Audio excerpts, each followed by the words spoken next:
Hello friends, आज job छोड़ने के बाद का 5वां दिन है।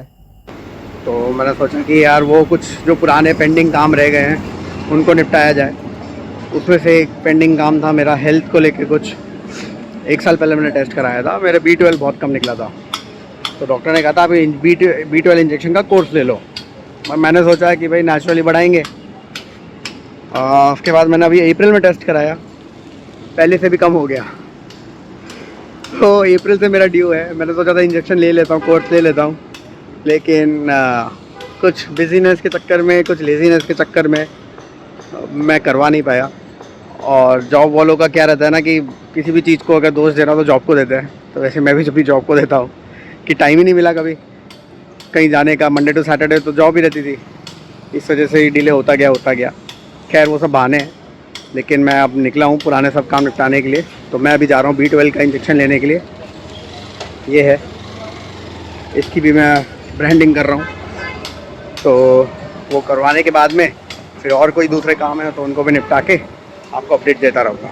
चलो बाय।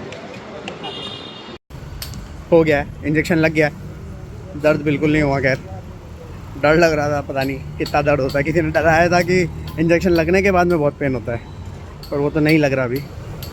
तो अब मैं जा रहा हूँ बैंक के भी कुछ काम है पेंडिंग, उनको कंप्लीट करने के लिए। चलो मिलता हूँ बैंक पे, बाय। तो गाइस, जैसा कि मैंने आपको बताया था, मैं आ गया हूँ अभी बैंक पे। मेरा बैंक का नाम है एक्सिस बैंक। और मैं आपको बताता हूँ मैं यहाँ क्या कर। अभी कुछ दिनों पहले मेरे को एक मेल आया कि आपके क्रेडिट कार्ड पे कुछ 775 रुपीज़ का आउटस्टैंडिंग अमाउंट है। और ख़ास बात यह है कि मैं पिछले 3-4 साल से क्रेडिट कार्ड यूज़ ही नहीं कर रहा हूँ, क्योंकि इससे पहले मेरा एक बहुत ख़राब एक्सपीरियंस हुआ था एक्सिस बैंक के साथ में। मेरे एक क्रेडिट कार्ड पे उन्होंने कुछ चार्जेस डाल दिए थे। एक्चुअली लाउंज एक्सेस किया था मैंने, और मेरे पास उस समय प्रिविलेज कार्ड था। तो अब ये मेरी बेवकूफ़ी कह लो या इनके सिस्टम का फॉल्ट कह लो, जब मैंने उसको स्वाइप करवाया लाउंज के ऊपर में, तो लाउंज वाला ने बोला इस पर कोई चार्जेस नहीं है।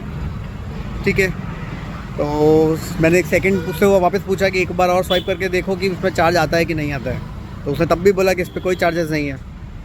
तो पता लगा कि भाई बाद में कि प्रिविलेज कार्ड 2 बार स्वाइप नहीं कर सकते एक ही दिन में।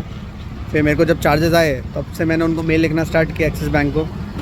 वो मेलबाजी चलती रही पता नहीं कितने महीनों तक।